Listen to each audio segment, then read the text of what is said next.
오늘 본문은 로마서 1장 2절부터 4절, 계시록 22장 16절, 누가복음 3장 23절부터 38절, 이사야 7장 14절, 이사야 9장 6절, 시편 2편 7절, 마태복음 1장 18절부터 23절, 누가복음 1장 26절부터 35절.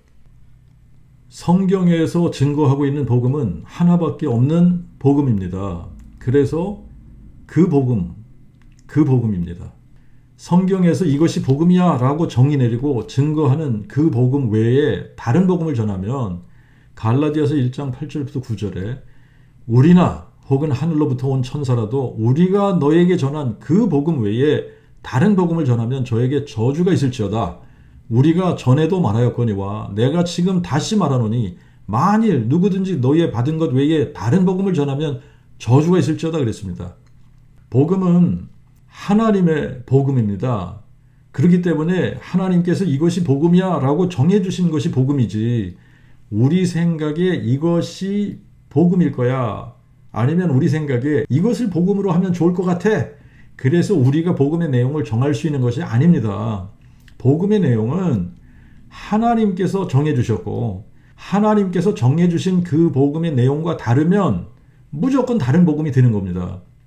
그리고 다른 복음을 전하면 하늘로부터 온 천사라도 저주가 있을지어다 그랬습니다. 왜냐하면 다른 복음은 아무리 내용이 그럴듯해도 구원의 능력이 없기 때문에 저주를 받는다고 하는 거예요.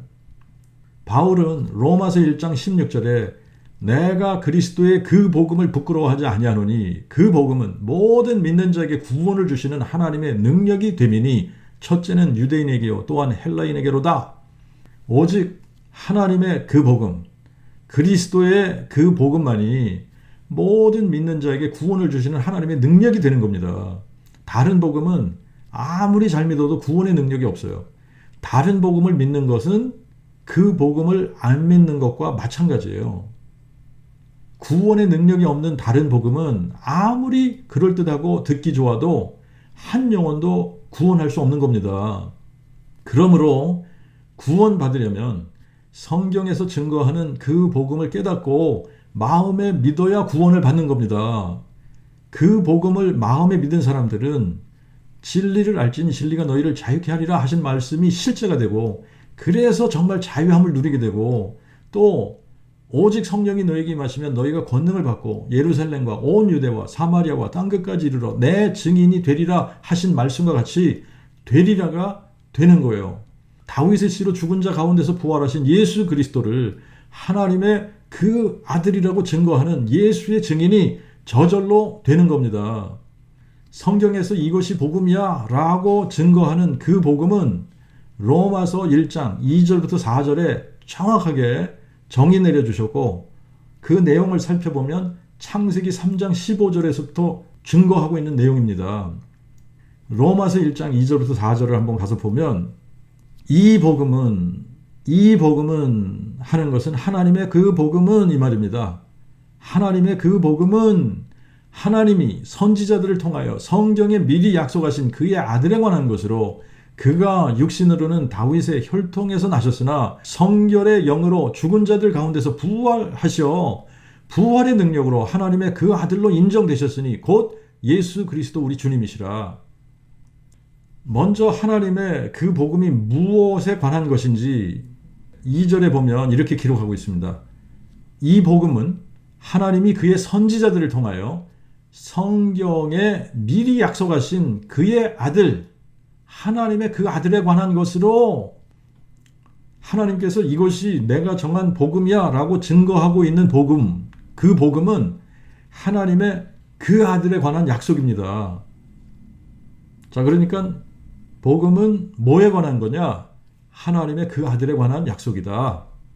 선지자들을 통하여 성경에 미리 약속하신 하나님의 그 아들에 관한 것이 그 복음이기 때문에 우리는 하나님의 그 아들에 대해서 정확하게 알고 마음에 믿어야 구원을 받을 수 있는 겁니다. 만약에 우리가 하나님의 그 아들에 대해서 잘못 알고 있다면 바르게 믿을 수 없기 때문에 구원받지 못하는 거예요. 자, 이거는 너무나 중요하기 때문에 제가 또 강조합니다만 하나님의 그 아들, 영어로는 The Son of God. The Son of God은 성자 하나님, God the Son, God the Son이 아닌 거예요. 성자 하나님 혹은 아들 하나님이라는 말과 하나님의 그 아들이라는 말은 완전히 다른 의미의 말이기 때문에 이 말이 구분이 안 되면 그 복음을 깨닫지 못하게 되고 그러면 구원받지 못하게 되는 겁니다. 그러므로 오늘 그 복음 설교를 잘 들으시면서 하나님의 그 아들과 성자 하나님을 확실히 구분할 수 있게 되시길 바랍니다. 일단 성자 하나님이라는 말은 성경에 한 번도 나오질 않습니다. 성자 하나님이라는 말이 성경에 한 번도 언급이 되지 않는 이유는 뭐냐면 성자 하나님이 존재하지 않기 때문에 성경에 전혀 나오지 않는 거예요. 성자 하나님이라는 말은 4세기에 사람들이 삼위일체 신론을 만들면서 사람들에 의해서 고안되어진 말입니다. 삼위일체 신론에서 제2위의 신, 영어로는 The Second Person in the Trinity를 성자 하나님, 영어로는 God the Son 이라고 부르는 거예요. 성자는 성부도 아니고 성령도 아니지만 태초부터 영원히 성부와 성령과 함께 성자로서 존재하는 신을 성자 하나님이라고 부르는 겁니다. 그러므로 예수를 성자 하나님이라고 부르면 예수는 태초에 이미 성부도 아니고 성령도 아니지만 성부와 성령과 함께 존재한 것이 되어버리는 거예요. 그리고 성부와 성령은 하늘에 계시는 동안 성자만 이 세상에 오셨다 가신 분이 되는 겁니다. 하지만 우리가 성경을 읽어보면 성경에서 증거하는 예수는 성자 하나님이 아니라 하나님의 그 아들 그리스도이십니다. 요한복음뿐만 아니라 모든 성경을 기록한 이유가 예수께서 하나님의 그 아들 그리스도이심을 믿게 하기 위해서 기록한 겁니다.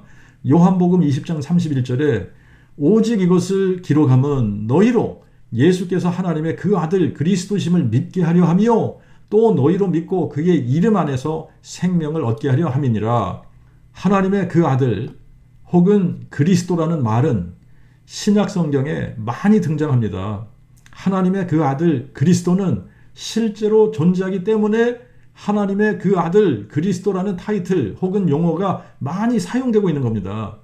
예수는 하나님의 그 아들이시고 또 그리스도이십니다. 그러므로 우리가 예수를 누구로 알고 믿어야 구원을 받느냐 하면 하나님의 그 아들 그리스도로 믿어야 구원을 받는 겁니다. 그러면 하나님의 그 아들이라는 말이 무슨 의미의 타이틀인지 알아야지 되죠. 일단 성경에서 증거하는 유일하신 참 하나님은 삼위일체가 아닙니다. 여호와 한 분이시고 여호와 외에 다른 신이 없고 여호와와 함께하는 신도 없습니다. 그러므로 태초부터 영원까지 하나님은 여호와 한 분이시지 성부, 성자, 성령 삼위일체로 존재하지 않습니다. 그런데 여호와 하나님이 그의 선지자들을 통하여 그의 아들에 관한 약속을 성경에 미리 해주셨어요. 먼저 시편 2편 7절에 보면 내가 칙령을 전하노라 여호와께서 내게 이르시되 너는 내 아들이라 오늘날 내가 너를 낳았도다 이렇게 기록하고 있습니다. 여호와께서 칙령을 전하시는데 아들을 낳으실 것이라고 예언하시는 거예요. 너는 내 아들이라 오늘날 내가 너를 낳았도다. 그 복음은 누구에 관한 약속이라고요? 하나님의 그 아들에 관한 약속. 하나님의 그 아들에 관한 약속은 크게 두 가지입니다. 하나는 그가 육신으로는 다윗의 혈통으로 나신다는 약속이고 두 번째는 그가 죽은 자 가운데서 부활하심으로 부활의 능력으로 하나님의 그 아들로 인정되신다는 약속이에요. 이것을 한 문장으로 표현하면 다윗의 씨로 죽은 자 가운데서 부활하신 예수 그리스도가 하나님의 그 아들이시다라는 것이 그 복음입니다. 자, 그러면 여호와 하나님이 어떻게 아들을 낳으셨으며 여호와 하나님이 낳은 아들이 누구신가요?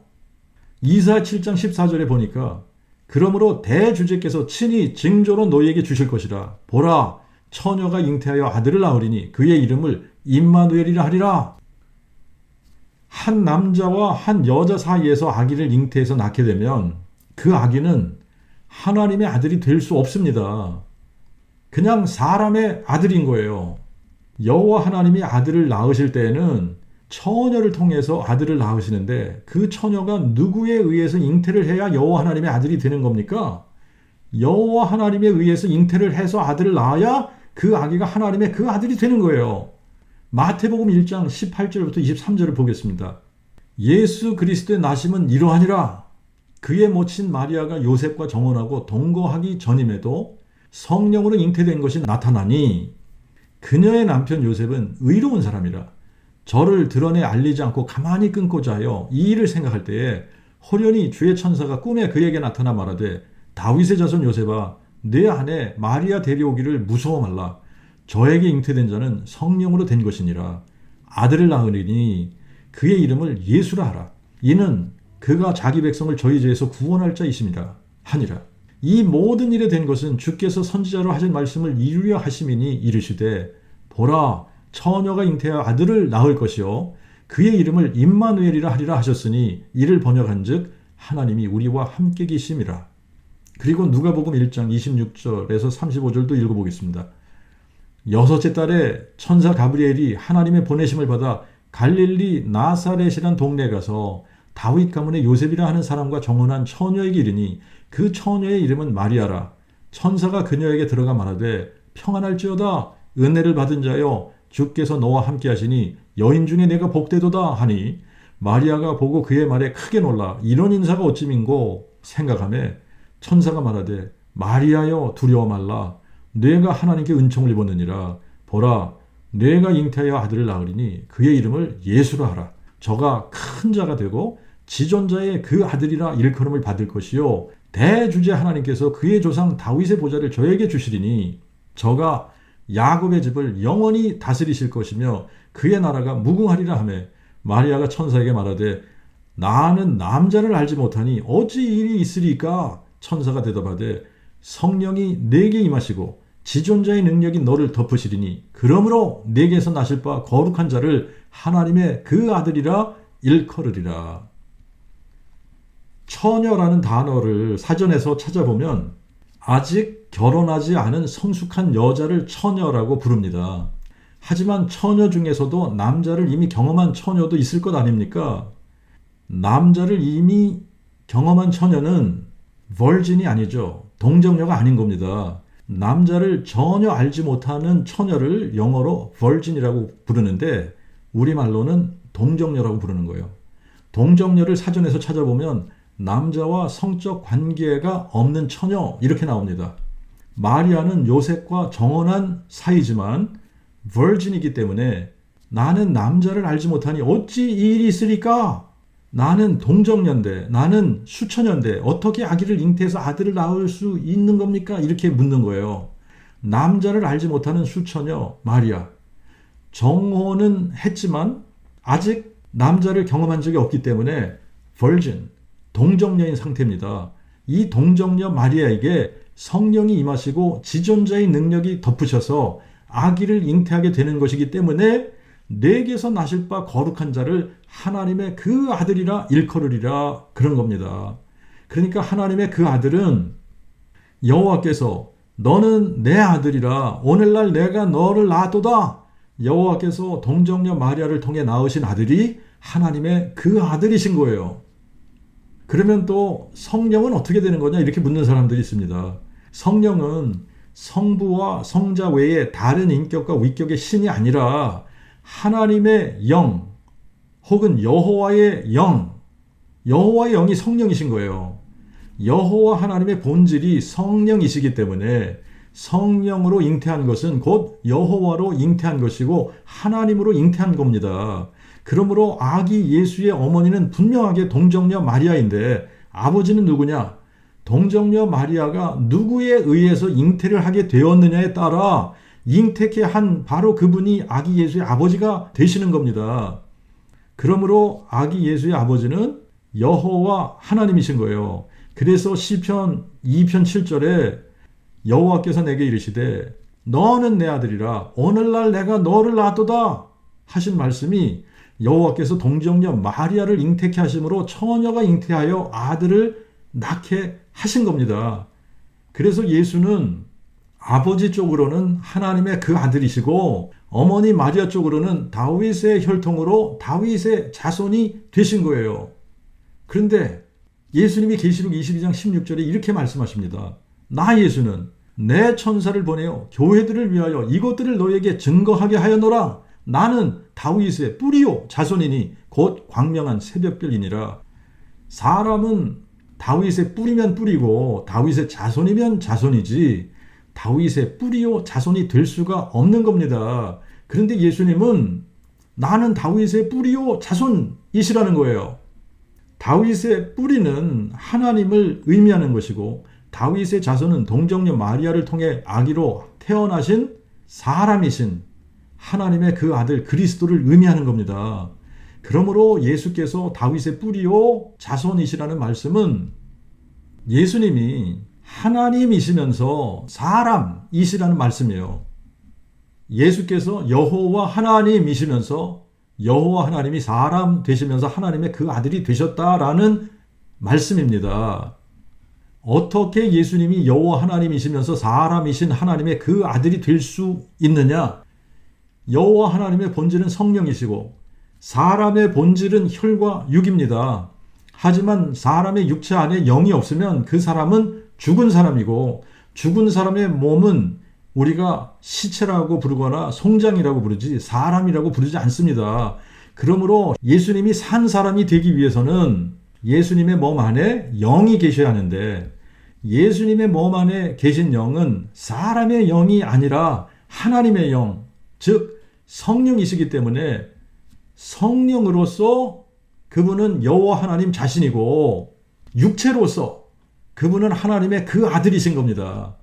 자, 이제 이게 깨달아지지 않으면 이게 이해가 안 되면 계속 혼미한 상태인 거예요. 그래서 그 복음이 잘 이해가 안 되게 되어져 있습니다. 어떤 분은 또 예수님은 육신으로 오셨고 그리스도는 성령으로 오신 예수님을 말씀하는 것이 아닐까요? 뭐 이렇게 댓글 다신 분도 있는데 예수는 이름이고 그리스도는 타이틀입니다. 예슈아라는 이름의 뜻은 여호와는 구원이라는 의미의 이름이에요.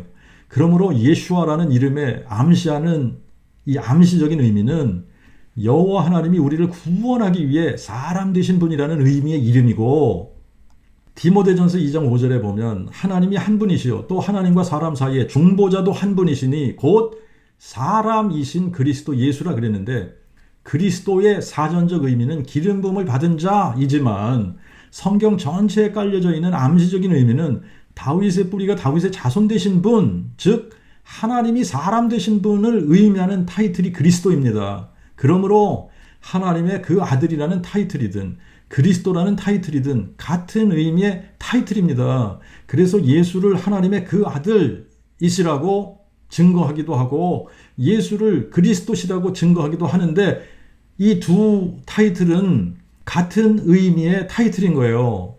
예수님이 여호와 하나님이 사람 되신 분 혹은 다윗의 뿌리가 다윗의 자손 되신 분이라는 말로서 같은 의미의 타이틀인 겁니다. 예수님은 하나님이 사람 되시면서 하나님의 그 아들이 되신 것이고 다윗의 뿌리가 사람 되시면서 다윗의 자손 되신 분이세요. 그러면 여기서 우리가 이 질문을 꼭 해봐야지 돼요.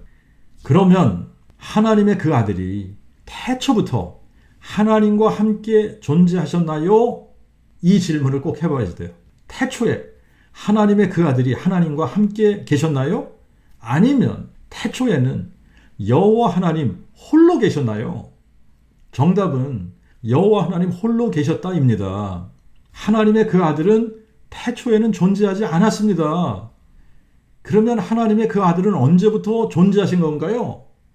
동정녀 마리아가 성령으로 잉태해서 아기 예수를 출산했을 때부터 하나님의 그 아들이 존재하기 시작하신 겁니다. 그러면 하나님의 그 아들이신 예수는 하나님을 향해 누구라고 불러야지 될까요? 아버지라고 불러야지 마땅한 겁니다. 아버지라고 불러야지 마땅한 거예요. 사람이신 예수는 하나님의 그 아들이시기 때문에 하나님을 아버지라고 부르는 것이 당연한 것이고 그래서 하나님을 향해 아버지라고 부르면서 기도도 하신 겁니다. 반면에 여호와 하나님은 자신의 아들인 예수를 향해 어떻게 불러야지 될까요? 너는 내 아들이라 오늘날 내가 너를 낳았도다. 너는 나의 아들 그 사랑하는 자라 내가 너를 기뻐하노라. 이렇게 부르는 것이 당연한 거예요. 그리고 예수님은 하나님의 그 아들로서 하나님의 기뻐하시는 일을 행하신 것이고 하나님은 예수님의 몸 안에 거하시면서 예수님을 홀로 버려두지 않으신 겁니다. 골로새서 2장 9절에는 이렇게 기록하고 있어요. 그리스도 안에는 신격의 모든 충만이 육체로 거하신다. 예수님의 몸 안에는 여호와 하나님이 거하시기 때문에 아버지께서 말씀하신 것만 행하시고 아버지께서 말씀하시는 것만 말씀하신 겁니다. 그런데 예수님은 다윗의 뿌리요 자손.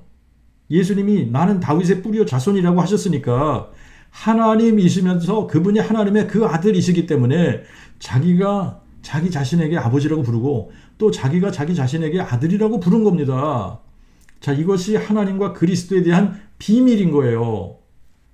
하나님은 천지에 충만하신 분이시기 때문에 하늘 보좌에도 계시면서 그리스도의 몸 안에도 거하실 수 있기 때문에 예수님의 몸 안에 하나님의 영, 성령이 거하시지만 예수님께서 하늘에 계신 나의 아버지라고 하신 것도 맞는 겁니다.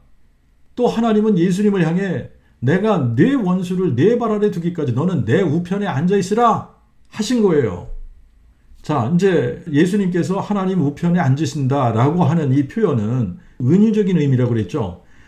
디모데전서 2장 5절에 보면 하나님이 한 분이시요 또 하나님과 사람 사이에 중보자도 한 분이시니 곧 사람이신 그리스도 예수시라 그랬는데 예수님은 하나님과 사람 사이에 중보자가 되기 위해 사람이 되시면서 멜기세덱의 서열을 따라 영원한 대제사장이 되셨다라는 말씀이에요. 그래서 다윗의 씨로 죽은 자 가운데서 부활하신 예수 그리스도를 여호와 하나님이 사람 되신 하나님의 그 아들 다윗의 뿌리가 다윗의 자손 대신 다윗의 뿌리요 자손으로 마음에 믿는 모든 사람들을 위해 하나님과 사람 사이의 중보자가 되셔서 끝까지 우리를 위해서 변호하시는 대제사장이시라는 말씀이에요. 그래서 우리로 모든 죄사함을 받고 구원받고 영생을 얻게 하시도록 그분이 우리를 위해서 변호하시는 분이라는 말씀입니다. 우리의 구원을 위해 처녀의 몸에 잉태되어 한 아기로 한 아들로 주신 바 되신 예수 그리스도가 사람 되시기 전에 누구이신지 이사야 9장 6절에 이렇게 기록하고 있습니다. 이는 한 아기가 우리에게 낳고 한 아들을 우리에게 주신 바 되었는데 그의 어깨에는 정사를 메웠고 그의 이름을 기묘자 모사라 전능하신 하나님이라 영존하시는 아버지라 평강의 왕이라 할 것임이라. 한 아기로 나시고 한 아들로 주신 바 되신 분은 성자 하나님이 아니라 기묘자 모사이시고 전능하신 하나님이시고 우리의 영존하시는 아버지시며 그분이 다윗의 뿌리이시고 인류의 뿌리이시며 평강의 왕이신 여호와 하나님이신 겁니다. 그러므로 예수를 성자 하나님이라고 부르면 존재하지도 않는 신을 부르는 거예요. 존재하지도 않는 신을 부르는데 어떻게 구원을 받습니까? 그래서 예수님은 요한복음 8장 24절에 너희가 만일 내가 그인 줄 믿지 아니하면 내가 여호와인 줄 믿지 아니하면 이 말이죠. 너희가 너희 죄 가운데서 죽으리라. 이사야 9장 6절이 성취되려면 우리가 예수님을 누구라고 불러야 되냐면 그분을 기묘자 모사, 전능하신 하나님 여호와, 영존하시는 아버지라고 불러야 이사야 9장 6절이 성취되는 겁니다. 예수는 여호와 하나님이 다윗의 혈통의 한 처녀의 몸을 통해 다윗의 자손이 되신 분이라는 것을 누가복음 3장에서는 계보로 나타내 보여주고 있는데 누가복음 3장 23절부터 38절에서 우리가 세 절만 뽑아서 읽겠습니다. 누가복음 3장 23절, 그 다음에 31절, 38절 이렇게 세 절만 제가 읽을게요. 예수께서 가르치심을 시작하실 때에 30세쯤 되시니라. 사람들이 아는 대로는 요셉의 아들이니 그 위는 헬리요, 그 위는 멜라요, 그 위는 메나니요, 그 위는 마따다요, 그 위는 나단이요, 그 위는 다윗이요, 그 위는 에노스요, 그 위는 셋이요, 그 위는 아담이요, 그 위는 하나님이시니라. 거의 대부분의 사람들이 인류의 뿌리를 아담이라고 생각을 합니다. 그런데 인류의 뿌리는 아담이 아니라 하나님이세요. 누가복음 3장 38절에 그 위는 에노스요, 그 위는 셋이요, 그 위는 아담이요 하고 여기서 멈추지 않습니다. 아담에서 멈추는 게 아니에요. 그 위는 하나님이시니라.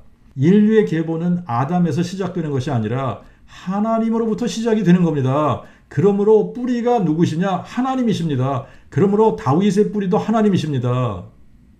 다윗부터 위로 올라가는 계보는 동일한 계보예요.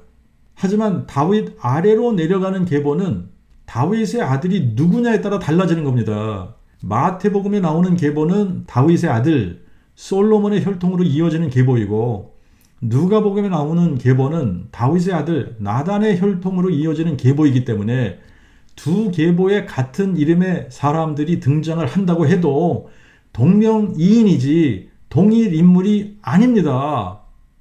어떤 사람은 마태복음에 나오는 계보에도 스알데알과 스룹바벨이 나오고 누가복음에 나오는 계보에도 스알데알과 스룹바벨이 나오기 때문에 마태복음의 계보는 누가복음의 계보는 동일한 요셉의 계보라고 우기던 사람이 있었습니다.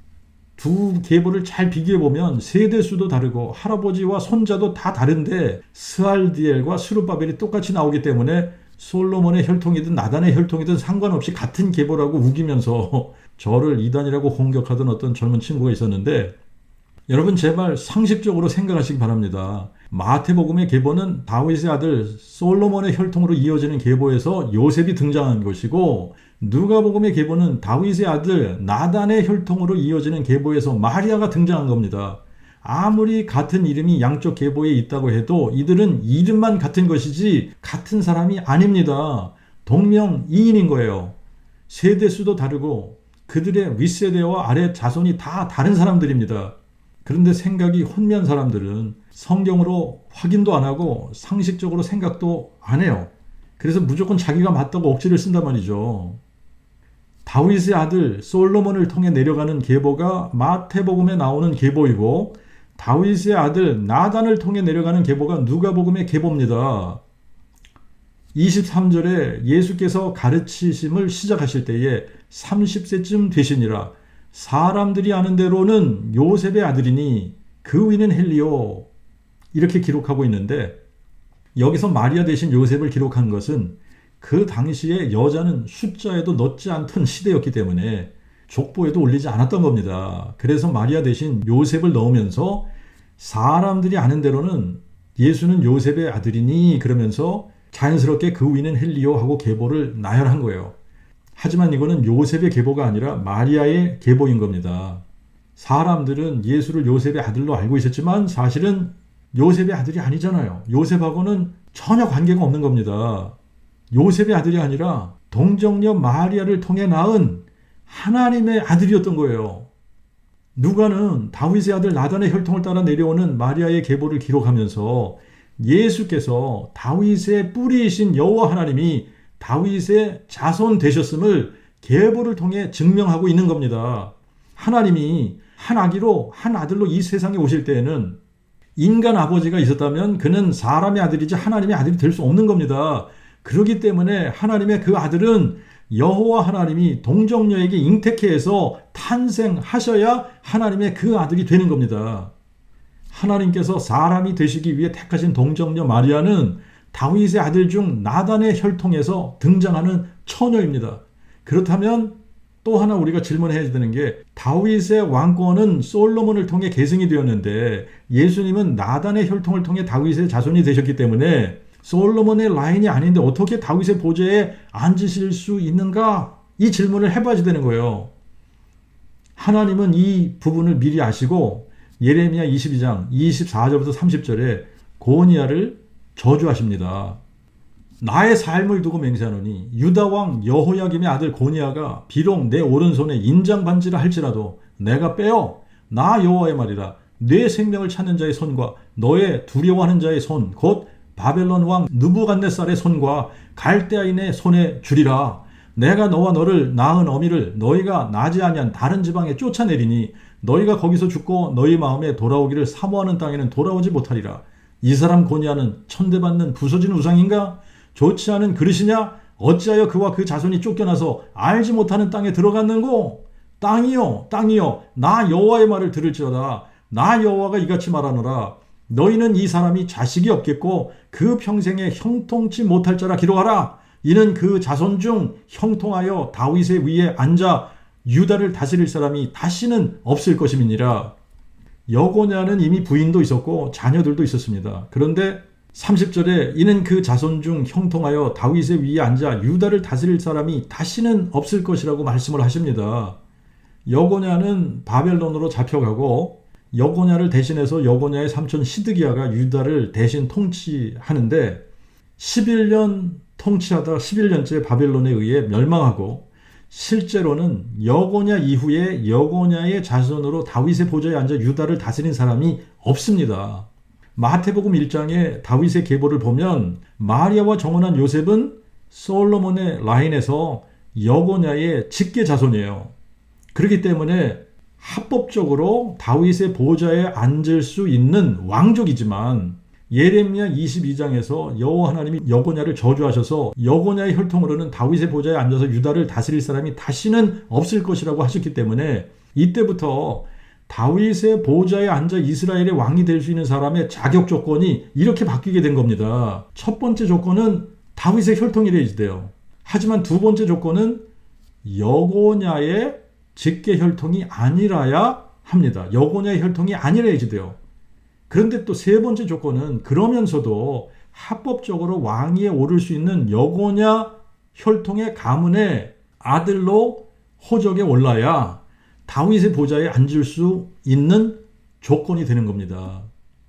그런데 누가복음 1장 31절부터 33절을 보면 보라 내가 잉태하여 아들을 낳으리니 그의 이름을 예수라 하라. 저가 큰 자가 되고 지존자의 그 아들이라 일컬음을 받을 것이요 대주제 하나님께서 그의 조상 다윗의 보좌를 저에게 주시리니 저가 야곱의 집을 영원히 다스리실 것이며 그의 나라가 무궁하리라. 이렇게 말씀하셨어요. 예수께서 다윗의 보좌에 앉아 야곱의 집을 영원히 다스리실 것이라는 겁니다. 그런데 예수께서 다윗의 보좌에 앉으시려면 이 세 가지 조건을 모두 갖추셔야 다윗의 보좌에 앉으시게 되는데 예수님은 다윗의 아들 나단의 혈통에서 동정녀 마리아를 통해 다윗의 자손이 되시지만 요셉과는 아무 혈연 관계가 없기 때문에 여고냐의 혈통은 아닙니다. 하지만 요셉이 마리아와 정혼했기 때문에 아기 예수를 요셉의 아들로 호적에 올렸기 때문에 예수님은 여고냐의 저주를 피해 합법적으로 다윗의 보좌에 앉아 야곱의 집을 다스릴 수 있는 모든 조건을 갖추시게 된 거예요. 예레미야 22장에서 여고냐에게 이런 저주를 내리신 것은 하나님이 사람 되셔서 다윗의 보좌에 앉으시기 위해서는 절대적으로 필요했던 겁니다. 이 저주가 없었더라면 여고냐의 직계 혈통에서 누군가가 다윗의 보좌에 앉아야 하는데 그렇게 되면 한 사람이 죽으면 또 이어서 다른 사람이 해야지 되고 다윗의 보좌에 영원히 앉아 야곱의 집을 다스릴 사람이 없게 되는 겁니다. 그런데 여고냐에게 하신 이 저주 때문에 하나님은 다윗의 아들 나단의 혈통의 한 처녀를 택하시고 그녀의 몸에 아들을 잉태케 하시고 그녀의 몸에서 사람으로 만들어져서 이 땅에 육체로 오시면서 하나님의 그 아들이 되신 동시에 마리아를 통해서는 다윗의 자손이 되시고 여고냐에게 임한 저주를 피하면서 여고냐의 피를 받지 않고 여고냐의 직계 후손인 요셉의 아들로 호적에 올라서 다윗의 보좌에 앉으실 수 있는 모든 조건을 갖추시게 되신 겁니다. 이렇게 하나님의 그 아들에 대한 그 복음의 약속이 성취가 된 거예요. 이 복음은 하나님이 그의 선지자들을 통하여 성경에 미리 약속한 그의 아들에 관한 것으로 그가 육신으로는 다윗의 혈통으로 나시겠다는 이 약속이 이렇게 이루어진 겁니다. 그 복음은 다윗의 뿌리이신 여호와 하나님께서 친히 자기를 비워 종의 형체를 가져 사람의 모양으로 오실 때에 육신으로는 다윗의 혈통으로 나시겠다는 약속입니다. 그리고 두 번째 약속은 죽은 자들 가운데서 부활하시어 부활의 능력으로 자신이 하나님의 그 아들, 즉 여호와 하나님이 사람 되신 분, 다윗의 뿌리가 다윗의 자손 되신 분이심을 증명하실 것이라는 약속입니다. 자, 그런데 여호와 하나님이 사람 되신 이유가 뭡니까?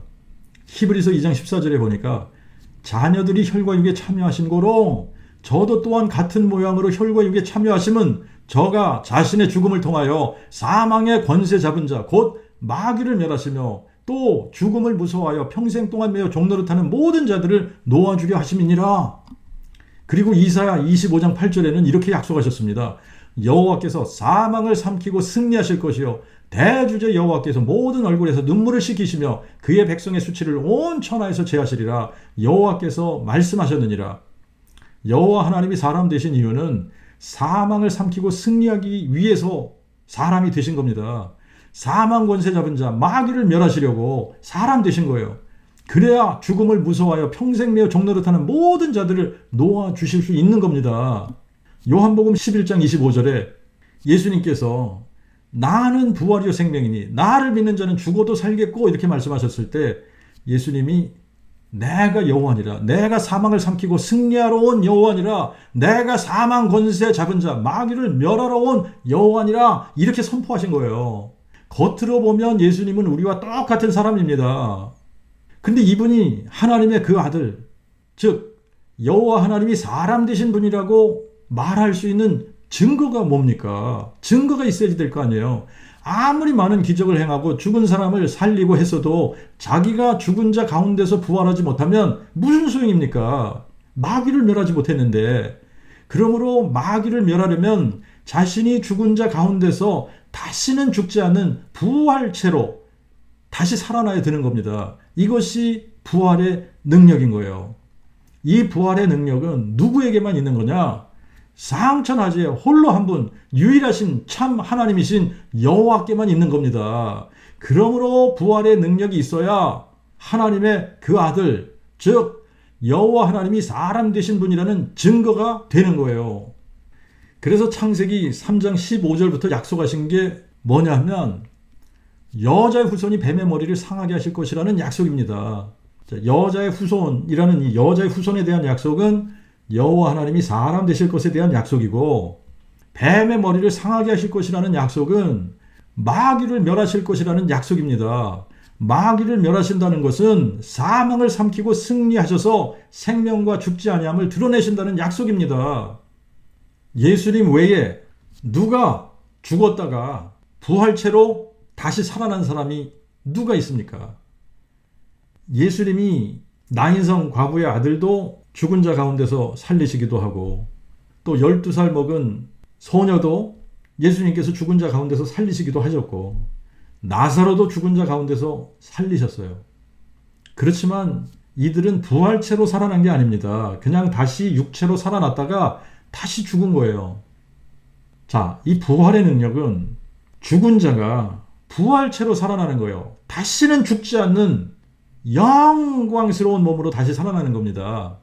그런데 죽었다가 부활체로 다시 살아난 사람은 예수님 외에 아무도 없습니다. 한 사람도 없습니다. 아무리 크고 높은 부귀영화를 가졌어도 사람들은 다 죽습니다. 그리고 죽은 후에는 그리스도의 심판대 앞에 서게 되고 자기가 행한 대로 심판을 받고 지옥불에 던져지게 되는 거예요. 출생과 죽음은 우리가 생명의 주인이 아니라는 확실한 증거입니다. 우리가 우리의 생명의 주인이라면 우리는 자신이 원하는 대로 출생과 죽음을 설계하고, 또 자신이 계획한 대로 출생도 하고 계획한 대로 죽고, 또 죽었다가 며칠 만에 다시 살아날 것인지도 자신이 계획한 대로 다시 살아나야 생명의 주인인 겁니다. 하지만 아무도 자기의 출생과 죽음을 계획하고 세상에 나오는 사람은 없습니다. 아무도 자기가 원하는 대로 죽었다가 다시 살아나는 사람도 없습니다.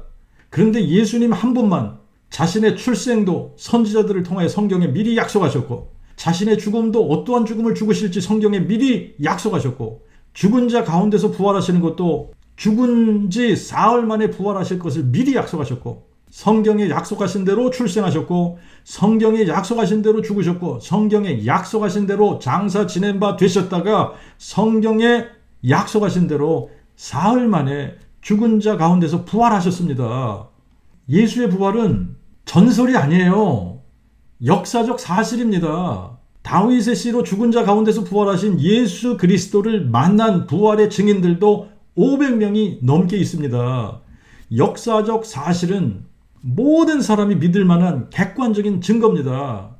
예수님은 이렇게 자신이 여호와 하나님이 사람 되신 이 사실을 부활이라는 역사적 사실로 증거를 삼아 우리에게 확증해 보여주시고, 그러고 믿으라고 하시는 거예요.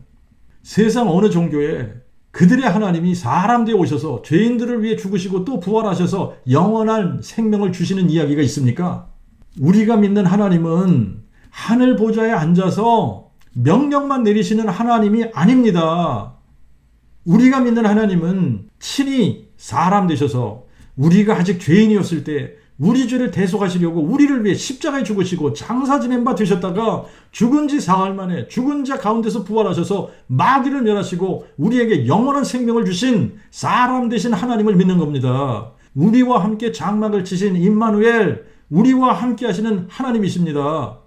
다윗의 씨로 죽은 자 가운데서 부활하신 예수 그리스도는 임마누엘, 우리와 함께하는 하나님이시며 만물을 창조하신 창조주, 우리의 영존하신 아버지시며 지존자이시고 대주제이시고 절대 주권자이시고 만왕의 왕이시고 만유의 주제이시고 우리의 기업 물을 자이시며 우리의 반석이시고 우리의 구원이시고 우리의 산성이시고 우리의 피난처이시고 우리의 대속주이시고 길과 진리와 생명이시고 세상의 빛이시며 부활이요 생명이시고 만물 위에 계셔서 세세 찬송받으실 하나님이시고 다윗의 자손 되신 다윗의 뿌리이시며 죽은 자를 살리시는 하나님, 없는 것을 있는 것처럼 부르시는 전능하신 하나님 여호와시고 상천하제 홀로 한 분 여호와 하나님이십니다.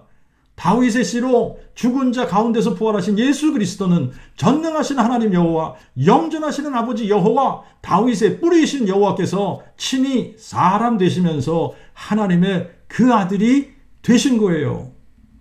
그래서 다윗의 자손 되신 다윗의 뿌리요 자손이신 겁니다. 다윗의 씨로 죽은 자 가운데서 부활하신 예수 그리스도를 하나님의 그 아들 여호와 하나님이 사람 되신 분으로 다윗의 뿌리요 자손으로 마음에 믿는 사람만 예수를 나의 주 나의 하나님으로 고백하며 땅끝까지 예수의 증인이 되어 그 복음을 선포하는 사람이 되는 겁니다. 하나님의 그 복음은 하나님의 그 아들에 관한 약속입니다. 하나님의 그 아들에 관한 약속은 여호와 하나님이 사람 되실 것에 대한 약속입니다. 크도다 경건의 비밀이요 그렇지 않다 하느니 없도다. 하나님이 육신으로 나타난 바 되셨도다. 이 크고 놀라운 비밀이 깨달아져서 함께 크고 놀라운 비밀을 선포하는 사람들이 되시길 주님의 이름으로 축원합니다.